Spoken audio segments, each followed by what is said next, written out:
Israel. I also feel very humble, especially with what's been going on recently in Israel. It's really brought to life the terror that can happen to our children and loved ones.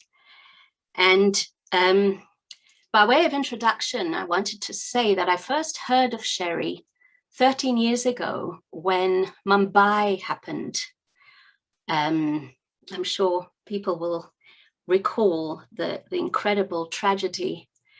And soon afterwards, there was a convention so there were a few hundred women came together in New York, absolutely stunned and shattered and looking for some kind of inspiration. And it was Shimona Tsukernik who told us of you, Sherry. She said how she had met you many, many years ago in Sfat on a program. She was too young for the program, you were too old for the program, and yet you became really, really good friends. And then some years later, she saw on the front of the New York Times, I think it was, your face. And she was just shocked that it just looked like a ghost, she described it. And there we heard, the story of what had happened to your son in Toccoa. So for those who may not know, Sherry is a mother of 4 children. And the eldest, Kobe, a 13-year-old, didn't come home from school one day. And of course, search parties went out, and it was very traumatic moments, wondering where he was, what's happened. And finally, very late at night, the news came that he'd been found in a cave. He and a friend had been stoned to death by terrorists. And in fact, what Shimona described is that it was such a terrible, brutal murder that they couldn't even tell for sure until they had the dental records to know that it was those missing boys.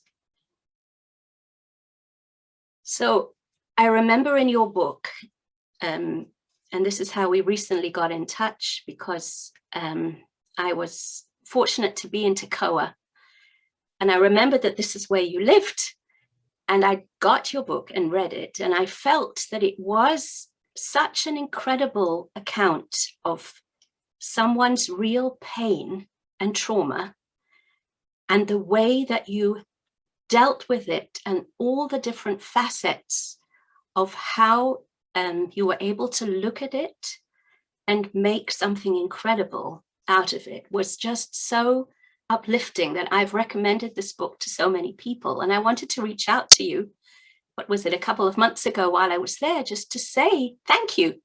Thank you for the book. And I think I described it, which I do to many people, like a diamond in the way that it looks at so many different aspects. And if you can say, bring out the sparkle in the pain.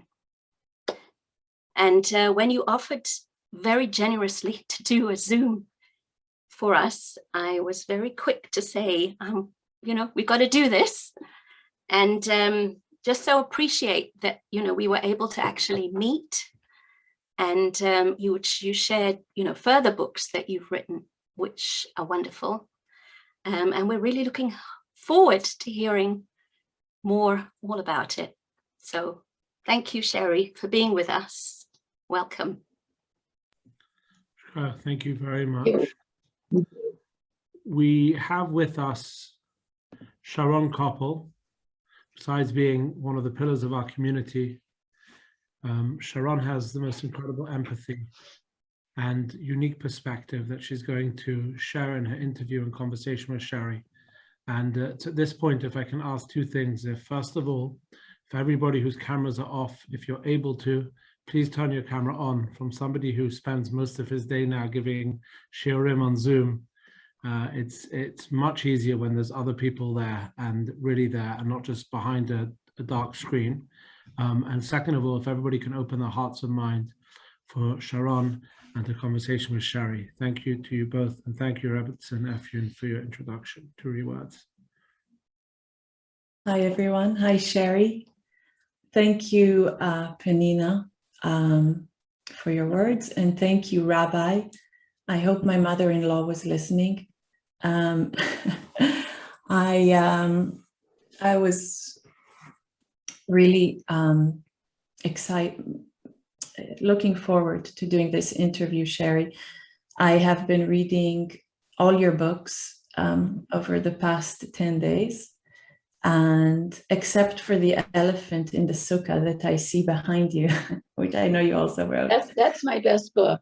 Is I have it? to say. I'm going to get it for my children. Yeah. That's good to know. But before we start, as Penina said, the past week has been a very sad week in Israel, and a young 26-year-old young man was killed near the Kotel, and he is the grandson of a prominent rabbi in our community, and the whole community is reeling from this tragedy. And as whenever anything happens in Israel, we are all feeling the pain and thinking of another mother who is suffering a lot right now, and parents and families. And I wanted to, in honor of Eliyahu David K, and also in honor of your son Kobe Mandell's 20th yahrzeit, which we just happened this year on the 8th of May. I would like to read Tehillim 121. If anyone would like to read it with me, it would be great. But I would like to read it. Shir lamalot esa enai el harim me'ain yavo ezri. Ezri me'im Adonai ose shamayim va'aretz. Al yiten lamot raglecha, al yanum shomrecha. Hine lo yanum velo yishan shomer Israel. Adonai shomrecha, Adonai tzilcha, al yad yeminecha. Yomam hashemesh lo yakeka, וירח בלילה. אדוני ישמרך מכל רע, ישמור את נפשך, אדוני ישמור צאתך ובואך מעתה ועד עולם. And may their memories be a blessing, as well as Yosef Ishran, who was also murdered along with your son Kobe.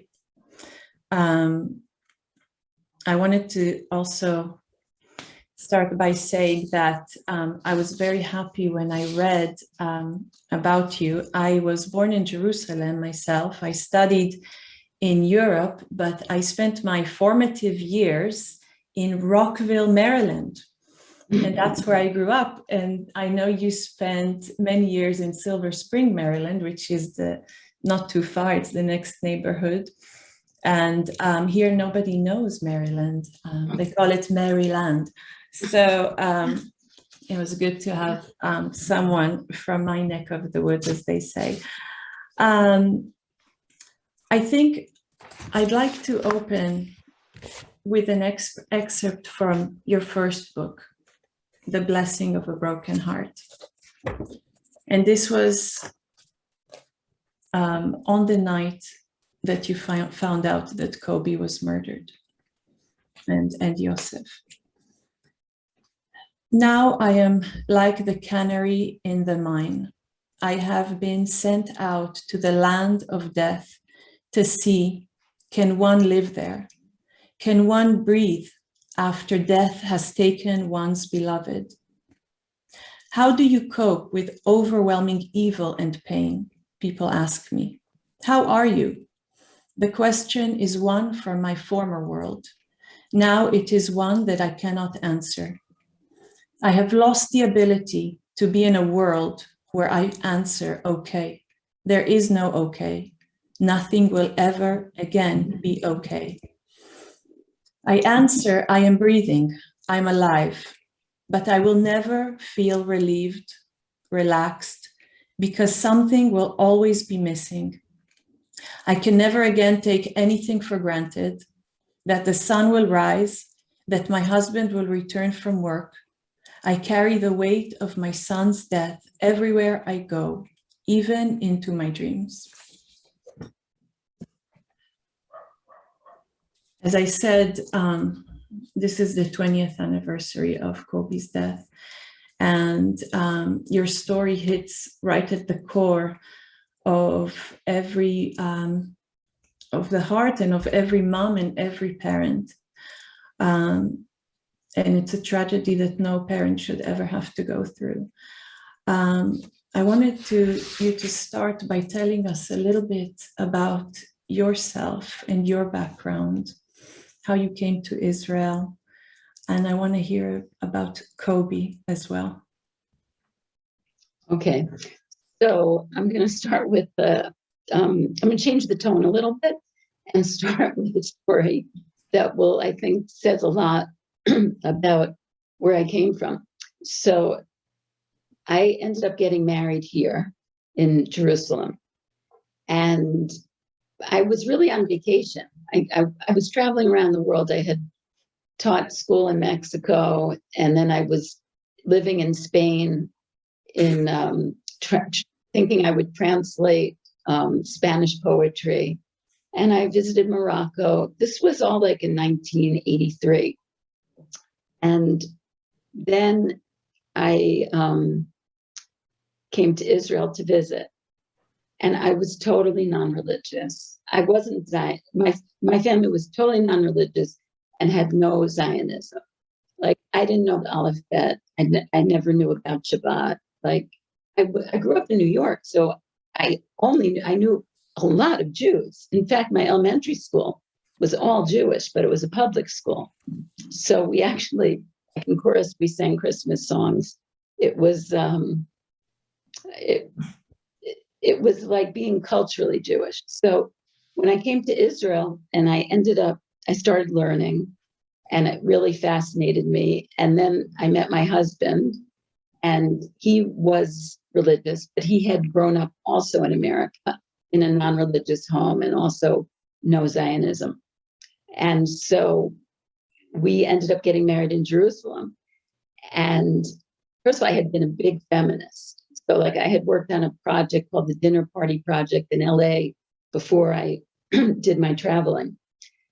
And so my mother came for the wedding, and she got off the plane, and I ran to her and I hugged her, and she looked at me and she said, "You can still get out of this."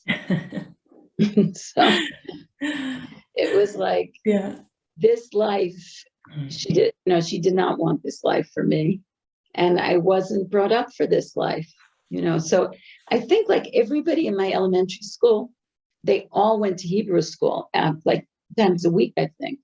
And I'm the only person from my class that ended up living in Israel.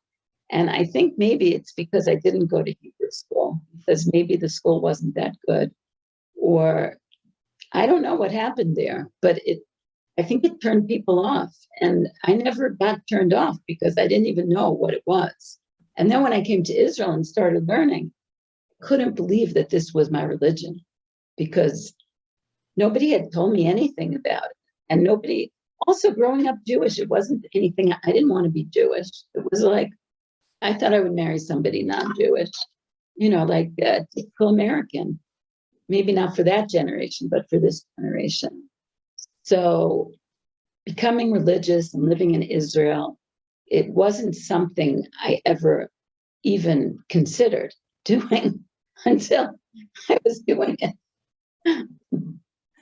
I recall reading a line from one of your books where you said that Judaism had been a gift that you had never opened. I thought that was beautiful. That's a nice line. I like that. It's your line. Mamash kacha, like I didn't know there was anything beautiful in Judaism, because it was never presented in that way. It wasn't presented, and it's so deep and so mystical and so important. And it's kind of hidden for a lot of people, and it's really a shame. Yeah. Until you discover it. And in fact, you open your second book, the Road to Resilience. You have a quote at the beginning that from Menachem Mandell of Kotsk, the Kotzker Rebbe, and it says, "Where is God to be found? And in the place where He is given entry." And I just love that quote because it's so true. It's where you allow it in that then you can feel it.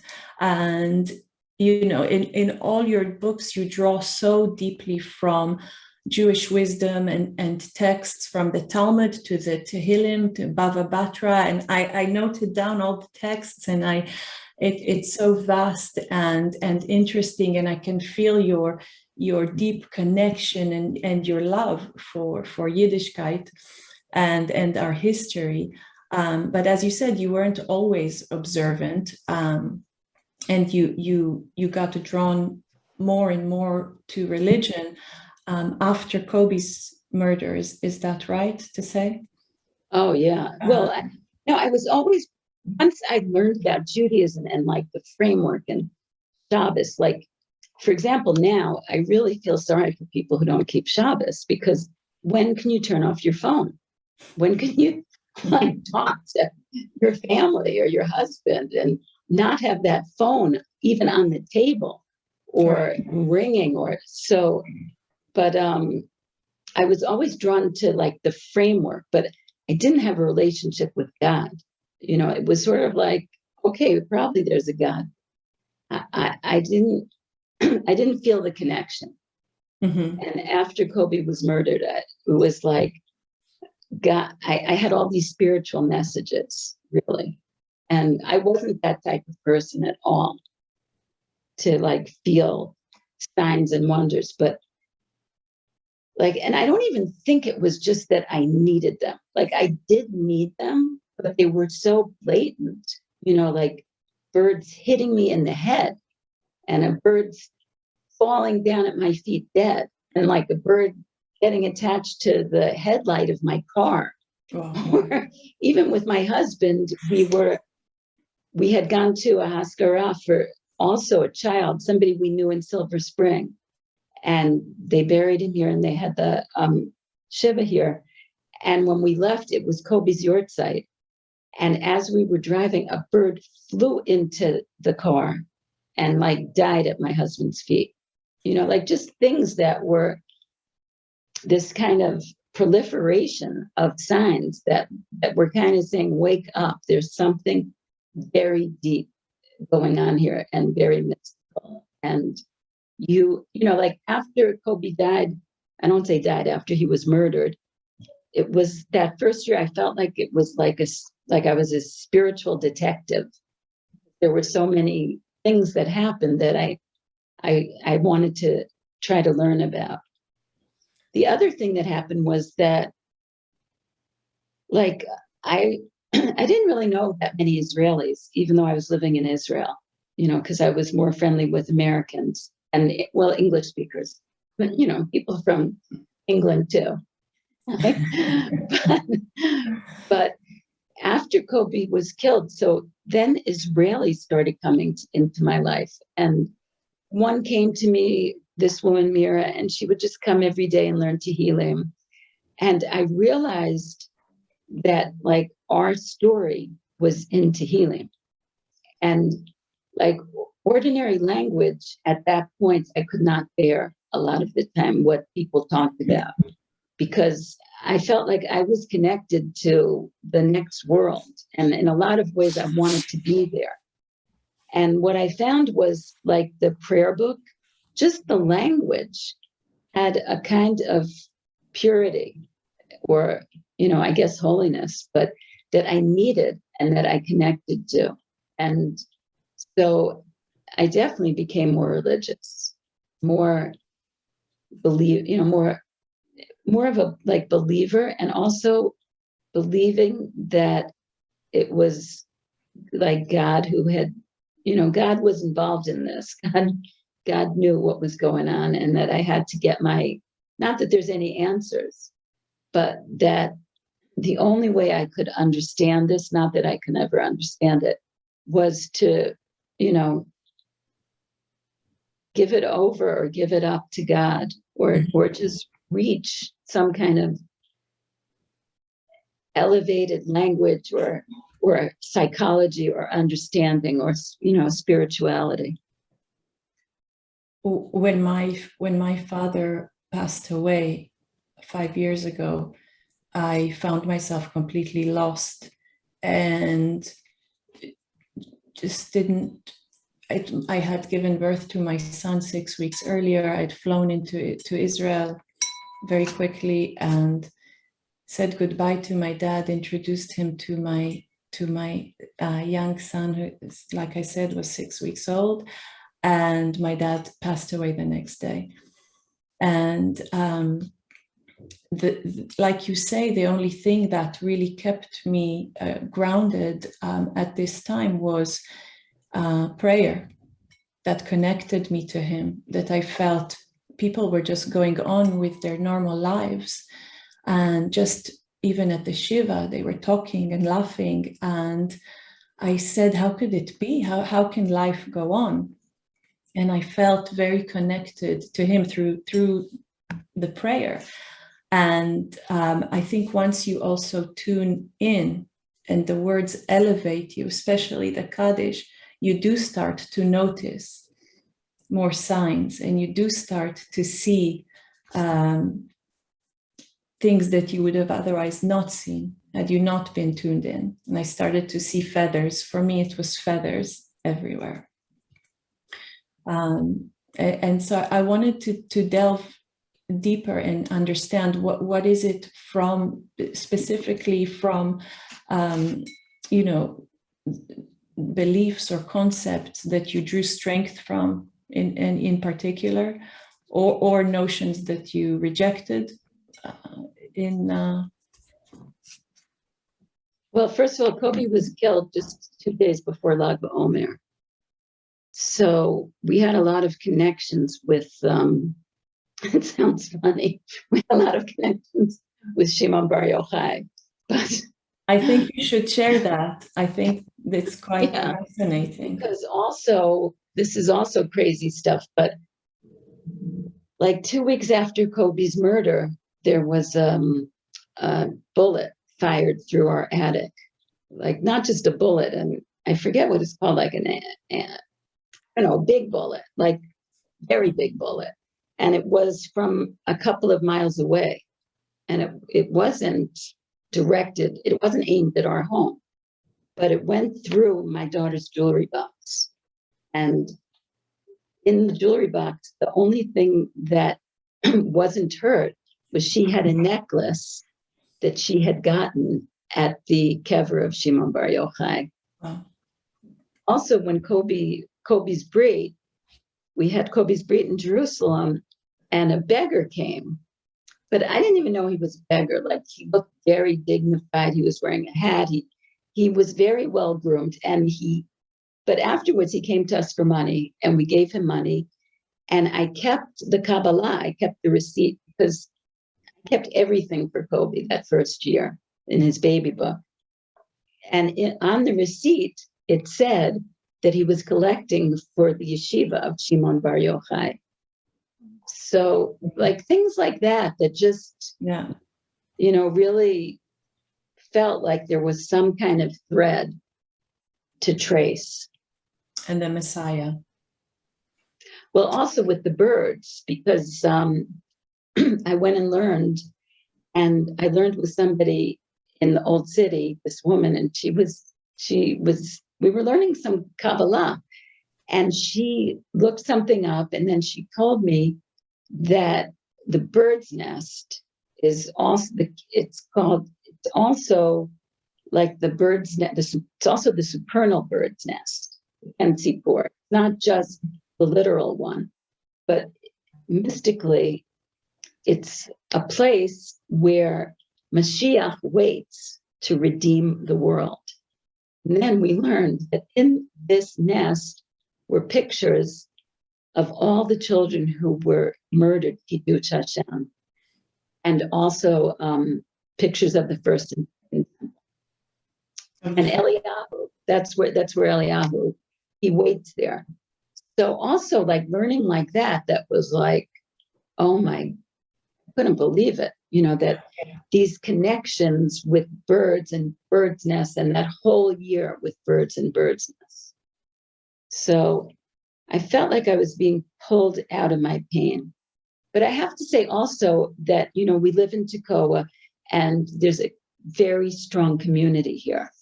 So it was also that I had a lot of community, like people I didn't know. Most people, or a lot of people, when they suffer a tragedy, they complain that they lose people. But Israelis, I think a lot of them come closer. And that community really kept us going, like not just for the Shiva or the first month, but like the whole year. And even, I would say, for like years and years, they really came close and supported us. And I just want to comment on something you said, because there is this feeling after somebody dies that, everybody else life is going on. And like, I know for me, I felt like I thought the world should have ended, and it didn't. Mm-hmm. And it was very painful for me that life went on. But now I understand that life has to go on, because that's the power of life. And even when you read like what I wrote in the book about, knowing I'll never like be happy again, or I forget the exact language, but I felt when you were reading, I was like, no, that's not exactly true. So I feel like life came back in, and thank God it did. But that, that's the power of life. Mm-hmm. But it's also when you give yourself permission to grieve and to sort of bottom out, that I think then life can come back in, because like you haven't repressed feelings. And so the feelings can fade. It's not like, it's true what you said, Sharon, that like I'll never get over it. It's always with me. But, it's been 20 years, and now that's why I don't usually talk about Kobe anymore, because I feel like I have to talk about life. Yeah, I understand, but yet every yard site, I know you commemorate and you remember him, and you have in Toccoa you have services or a special ceremony to remember him. What did you do? We go to the kever, but we have a whole foundation to remember. This is what I wanted to actually lead into. After at the time of such indescribable pain and trying to cope, you also had to come to terms with your children's pain and the loss of their older brother, and you understood that they needed special support and a safe place to share their story and meet other children like them, and that spurred the beginning of the Kobe Mandell Foundation and Camp Kobe. So can you tell us more about it and what it does today, and perhaps a story from one of the children that you met there, or more than one? Yeah. So already in 2002, we saw with our kids that they were kids. They were very little. My son Daniel turned 12 during the Shiva. Eliana was 10 and Gabi was 6. And there was no help for them, really. They could go to psychologists. And, Camp Moshe in America invited them to camp. And it's a fantastic camp. And they went, and we also went to America for that summer. But they were different. They needed something else, and we understood that. So we got the idea to do a camp because we wanted to do also something Kobe with. And Kobe loved sports, and he loved having fun. He was a kid. But also we saw and we understood that children in families like ours are silent victims because they can't really rebel the way they would when they're teenagers. They don't want to hurt the parents or the surviving parent. So, and other kids can't really talk about it with them. And even teachers don't know how to handle it because sometimes the teachers will either pay too much attention or pay no attention. And everybody is also very individual in this and how they cope with this. And I don't even like the word cope because cope is such a weak word. It's like, I like it in Hebrew, I think better. Moded, it's like it's something bigger. Like you're struggling. And like I have to say also for me, for the York side, I go down to a very bad place. Like it hits me again in a very bad way. That's why I sort of have to protect myself. But for the children, they don't have anywhere. Mostly, they don't have anywhere to turn. Got the idea to do a camp, and we started doing a camp. And it was for terror victims, and the first for the families, for the kids who had lost a mother or father or sister or brother to terror. So in 2002, we had like 150 kids. Already by 2003, we had 600 kids at the camp. Wow. And we did things like art therapy, drama therapy, breathing, swimming. Like we did a lot of therapy, but the kids a lot of them didn't really understand that it was therapy, because it was in the context of camp. But really they got the most from being able to share their stories. And like things that happened were like, we had lots of kids saying Kaddish in the beginning. And also kids could talk to each other about the funeral, whereas you're not going to talk about that. Like, I don't talk about that with my friends because it's such a hard topic for me that I don't want anyone bringing it up. But the kids can, they can control how much they want to talk about it, and they can laugh about it too. And they do laugh about it. They have that, sick humor about it, which is really healthy because they get to express this kind of inexpressible pain and also what it's like to grow up in a family where somebody is very missing. And it's like that missing is almost a presence. And how do you deal with that empty space? So some of these kids also, a lot of the families, they weren't so strong to start with, and then you throw this in, and then there's additional things happen in families like ours because your health is affected, like your mental health, your physical health, the health of the family. It's like, it's really difficult. So we started doing these camps. And I think one testimony of the power of the camp is that before the COVID, so it was like 2 years ago, we had a reunion for campers. And, a lot of them were 30 now because we've been doing the camp for almost 20 years. And they were married and they had kids. And like one young woman, she came up to me and she said, the camp saved my life, but I didn't even realize what it was. I didn't realize what you were doing. But the camp saved her life. And also we have had things where kids get up and they, like in the dining hall, and they want to speak and they tell the story to the whole camp of what happened.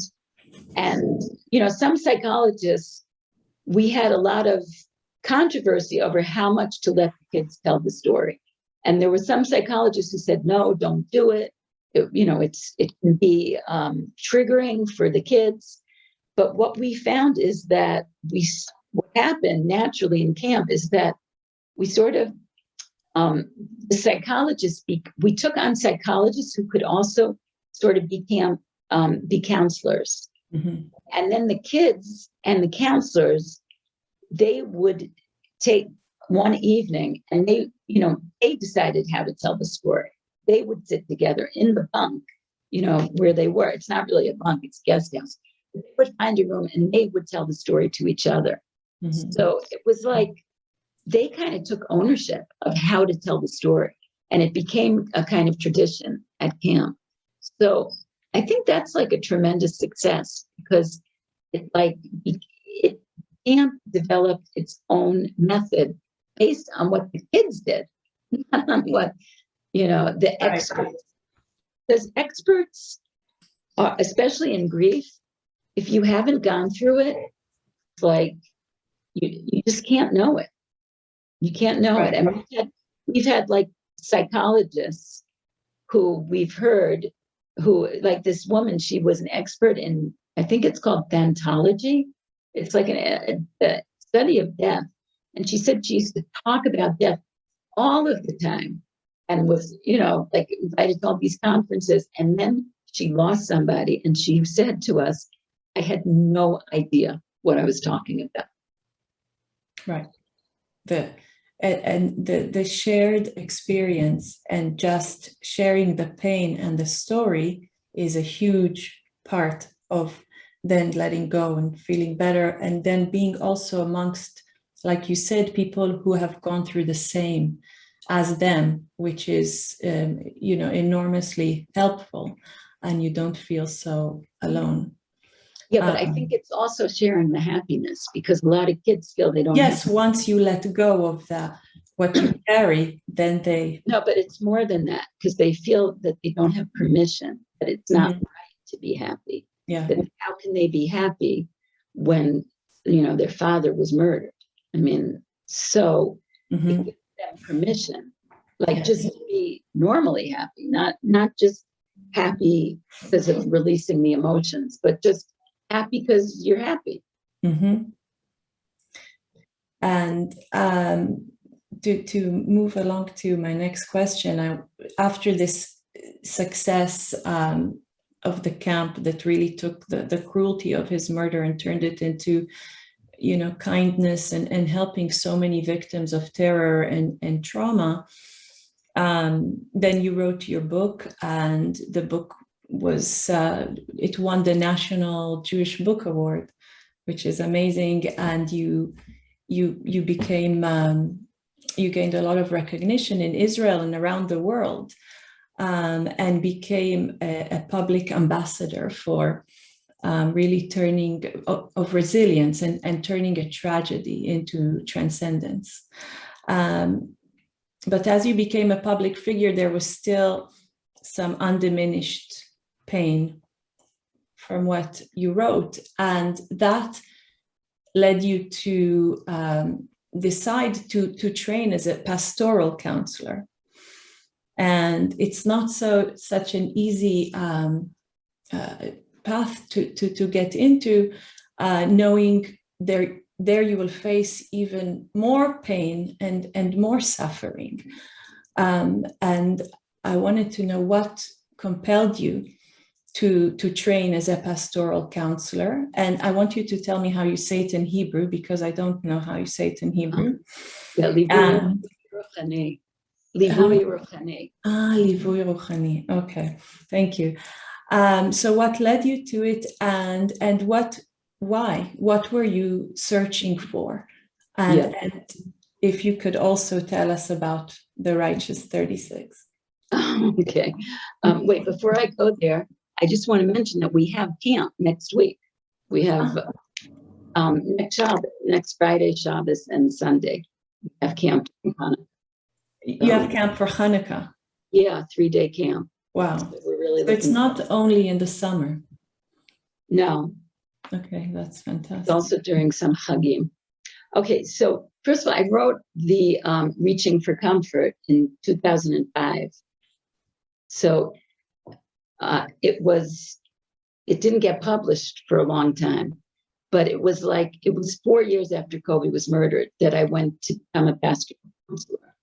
And I went to become a pastoral counselor because I felt like it didn't really have a common language with life anymore. And I felt like my common language was with people who suffered. And that also, I went around the world speaking. Every place I went, I was like waiting for somebody to come up to me and say, this is what it means. This is how you do it. like just to unlock some secret for me. And so anyway, I went to the hospital. Really, I felt like maybe I'll meet one of the 36 righteous, the Lamed Vav, right? That there's I think it's in the Talmud, that the world exists because of these 36 tzaddikim, 36 righteous people who are hidden, who we can never know who they are. But because of them, the world continues to exist. So I thought, you know what? I'm going to go, maybe I'll meet one of them in the hospital. And actually, I did meet one, but it took a while. It took a while. And it was really hard, the pastoral counseling, because it was a new field in Israel. Right. Like they didn't, in America, probably in England too, they have chaplains, right? Mhm. They have, and also, I was going to say Jewish chaplains, but they have also like rabbis or people in the hospital who do counseling or a spiritual, you know, discussion. But in Israel, it wasn't like that. The rabbis in the hospital, at least as far as I understand, had to do with like, you know, halachic matters, not necessarily spiritual ones.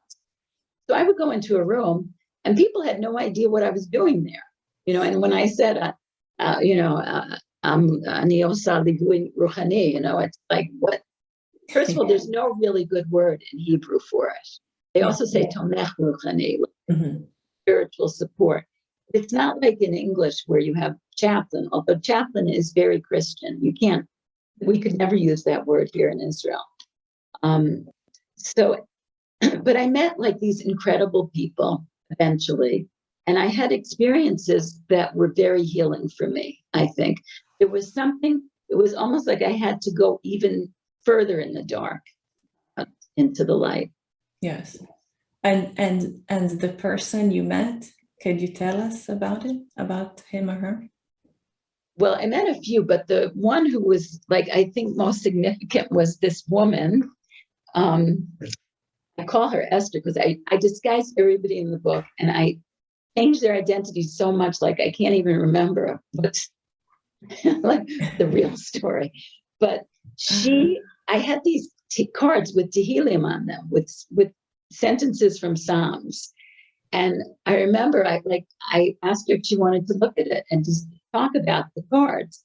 And she loved the cards and she kept taking them from me. And like, I couldn't get more of these cards. And she kept saying, I want more. Can I have this? Can I have that? She was very innocent. And then she would always want to give me chocolate and like sweets. And her husband was in a vegetative state. And she would look at him and she would tell me that she could see him moving and she could see him praying. That's what she would tell me. And we just had this amazing connection. She took me to somebody's room, like this woman who was in a coma, a young woman, and she took me in there and we sang together to this woman. And when I started pastoral counseling, that was what they asked me in the interview. Would you be able to sing with? And I was like, no way. I'm not like that type. I can't sing. But then going with this woman and singing, and somehow this woman who was in a vegetative state, and she was very agitated when we came in the room, she really calmed down from the singing. Anyway, whenever I went to the hospital, I went to see her first and her husband. And one day I walked in and she wasn't there. And the person in the adjoining bed, his wife, I said, you know, did you see Esther? And she said, no. And she's like, she said something like, I'm glad she's not here. And then she started talking about her and she said, don't you know she has Alzheimer's? She's like, she said to me, she's demented.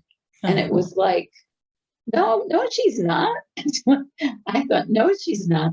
Yeah. Because I think there was, you know what I mean? It was the soul.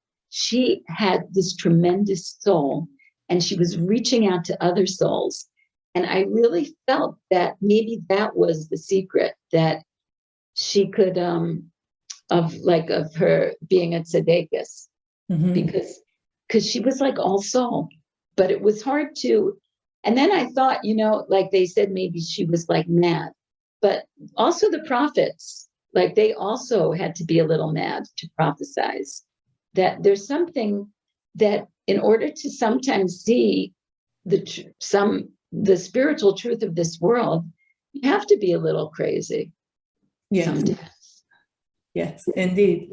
You have to have a little madness in when you can't explain so many things, and sometimes often laughing about it laughing about things is very good. Can you tell us a bit? I know that in Israel, in Israeli hospitals, Arabs are cared for, which is an interesting irony of life in Israel, that we mix together in illness, in death, and in birth in hospitals with Arabs. And can you share the story of when you worked with an Arab child's family, if you remember?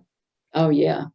So this is actually, I was working. It was after my internship. I had a job, and it was in a hospital, and they told me that there was a children's ward, but they said I was not to go down there because it would be too hard for me.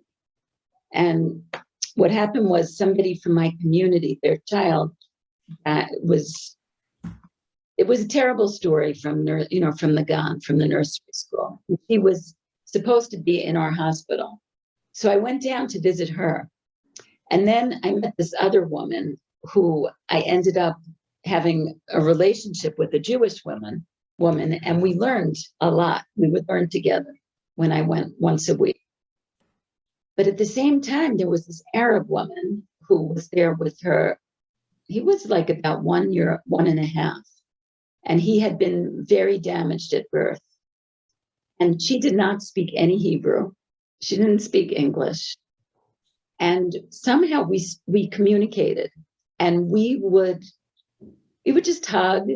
And she would say, like, not good, not good. And then one day he got very bad, and her husband was there. And I came in, and the nurse was there, and she didn't know what I was doing there.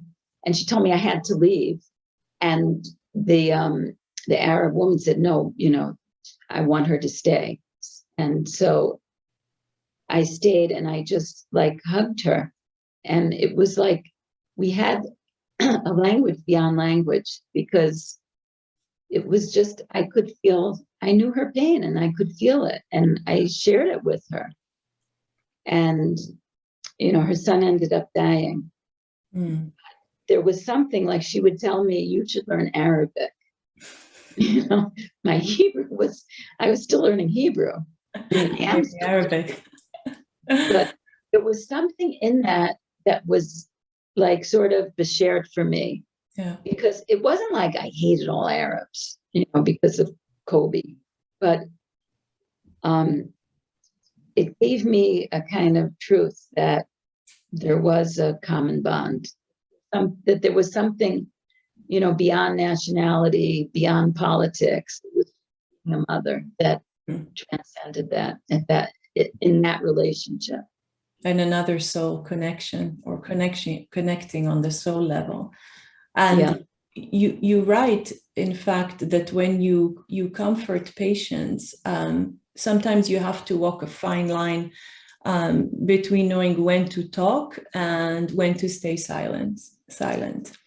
And you wrote an incredible line that said, sometimes it's not speech that creates the listening, but the listening that creates the speech. And you mentioned the concept of when a guest speaker came and told you about a burning bush, and to be very aware of burning bush when you encounter one. Yeah, that a burning bush is something somebody will bring up, like when you're talking to them, and it's like, like, for example, me talking about Kobe. Anything about Kobe at this point is like a burning bush for me. And it's the way the person who's listening, the way they respond. And lots of times it's just repeating what the person said. because it's holy ground. That's what it is. I think everybody in their conversation and more in their experience has experiences that are holy for them. And that when other people listen to them, they have to be very careful about where they tread on that experience. At the same time, you can't ignore it. Like, to just ignore it or say nothing can be very painful. And one thing that I learned in pastoral counseling was to say, like, to preface things like, if I say something that hurts you, please tell me, because, everybody says things wrong. Mm-hmm. And that gives permission, because everybody fails in listening at times. And nobody knows exactly what's good to say, what's right to say, because a lot of it can only be at that moment. A lot of things that people tell you not to say are okay. Like, even in my work as a pastoral counselor, the psychiatrist came and he said, never give your own experience, never talk about your own experience.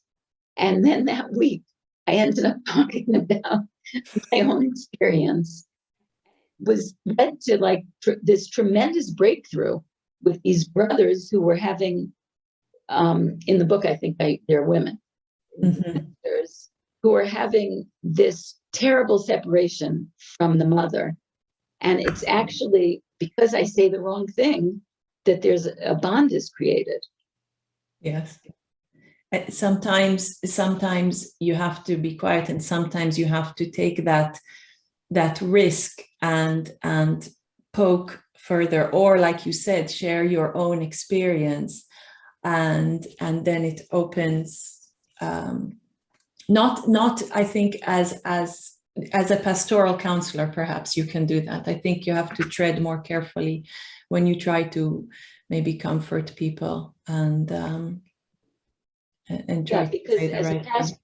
As a pastoral counselor, one of the things he actually was Christian, this guy who came to speak to us, mm-hmm. talked about deepening the pain. Right. That there's a way to help somebody deepen the pain, not to run away from it but to share it that way. But it's very tricky to do in the right way. But I think that's what happened in that encounter when I made that mistake, because I told them about something that somebody had told me when my father was dying. Mm-hmm. That you can tell, somebody said to me, a stranger who I met in a pool, said, you tell your father you love him and it's okay for him to go. This was years before, like, even Kobe was murdered. And when I told them that, that's when everything opened up. Mm-hmm. Right. Can you tell us why, when you want to comfort someone, when you want to give words, it's very hard to get near the pain.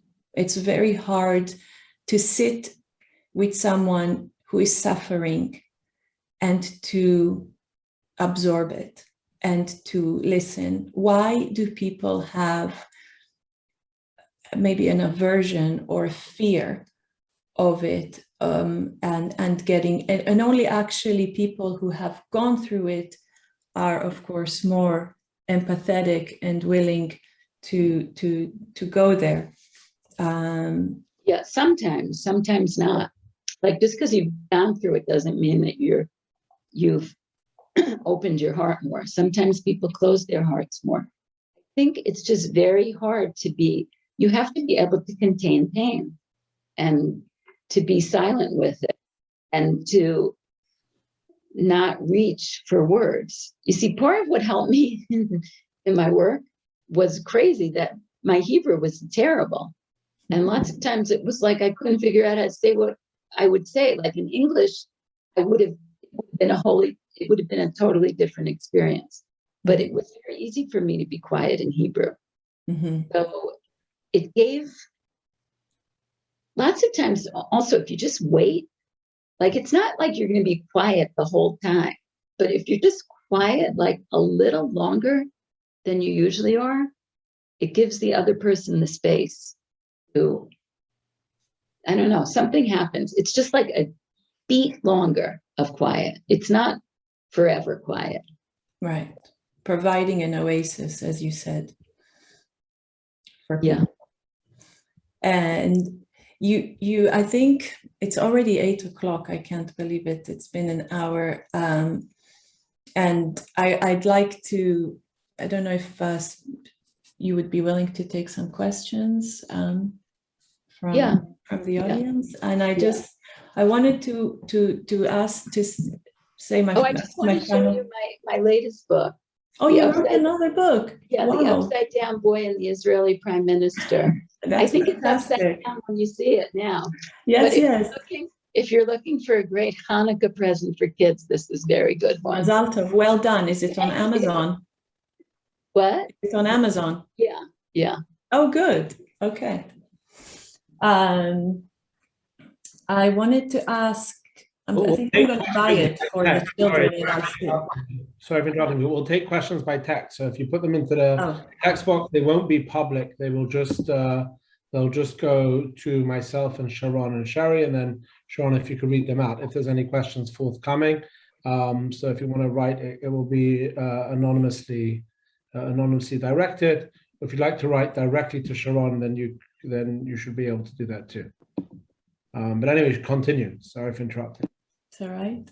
I just wanted to wrap up and talk about resilience. So when people talk about bouncing back from a tragedy, they call that, they're considered resilient, but you disagree with the concept of bouncing back or overcoming. For you, it is becoming. Well, you have to become bigger because your former self was not big enough to contain what, at least for me, who I wasn't enough to cope with my son's murder. Like, I had to become bigger. And one way I became bigger was by receiving. I got a lot of help from people and a lot of support, my whole family. And I think what happened was, that we got so much kindness, we had so much chesed done for us, like for at least a year of like this amazing kindness, where it changes you. Like, it just changed me as a person, because first of all, trauma, like, for me, I lost all my barriers. Like, I would just say whatever I felt like saying. And so I was ready to become something. I lost my ego, my like sense of my defenses, my protection. So either I would have gone crazy, which could have happened, but who I was not enough for this. Like, I was too superficial. I was happy going in the pool. Well, what I still like doing, I can't say it. I've changed that much, but I needed something much bigger. And because of all the kindness, I think that we were able to create bigger selves. And like, just to give you an example, they asked me to speak on Yom HaZikaron in Birkat HaSultan, in Sultan's Pool, to like 15,000 people. I had to do it in Hebrew. Like, I never would have done that, but it was like, I had a mission. My mission was that people should know Kobe. They should know what happened to Kobe. And, the second mission was to help a lot of people. But it was like, my husband talks about this, that it was all will. It was all will that created a kind of new being. So I think, like, resilience, resilience, if you have, like, a cold and you get better, like, of course, for little things, resilience is bouncing. But for bigger things, you can't bounce back. You have to, and I think also for, like, just what the world has gone through with COVID and all the death and the sickness and the isolation, that in a way it would be a shame just to go back to, I mean, everybody, we do want to go back to what we were, but in a way it's a shame just to go back to what was like. And I think people have been changed, you know, by this experience. So there's something about bouncing back that just isn't sufficient and keeps you in the past instead of putting you in the future. It's in order to reach that step, though, you need to dig deep first, and you really, as you say, enter the chaos first in order to really feel. You first felt the pain and sat with it, and then once you were there, you said to yourself, I must do more, I must go on, I must make more of this. Yeah, but it was almost, I couldn't sit with it. But I had friends who came to me. My friend Shira, who's a grief counselor, she came to me every day in the beginning. Every day I thought I couldn't take the pain. I thought it was too much. That's what people don't understand, this pain. It's like every bereaved mother wants to kill herself. Almost every, a lot, let's put it this way, a lot. We all talk about it. Like just part of it, because the pain is just too much. Yeah. So, but it was only because of the support.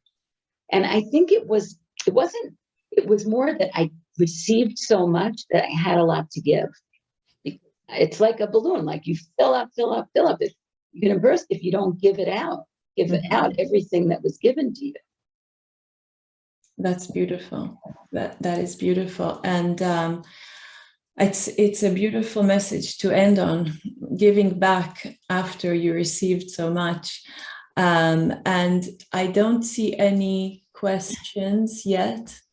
But I thought perhaps you ended reaching for comfort on a very on a high note and on a positive note.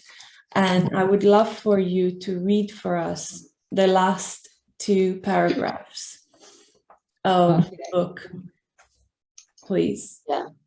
Okay. I knew the euphoria of my survival would not last, but I had learned this much. I no longer had to dwell in the land of suffering, in the underworld. I had gone to the dying to learn how to live, find comfort. And all this time, it was the world of the living, my husband and children and family and friends, and the wild, beautiful earth, nature, mountains, sky, trees, grass, flowers, streams, birds, that had just as much to teach me. I didn't know if I would return to my work in the hospital. My doctor advised me not to. He said that world was too hard on me, that I had enough to face with helping the bereaved mothers and children of the Kobe Mandell Foundation. But I knew this much. If I was going to offer comfort to others, it would have to come not only from my understanding of suffering, but also from my love of the wild, holy beauty of living.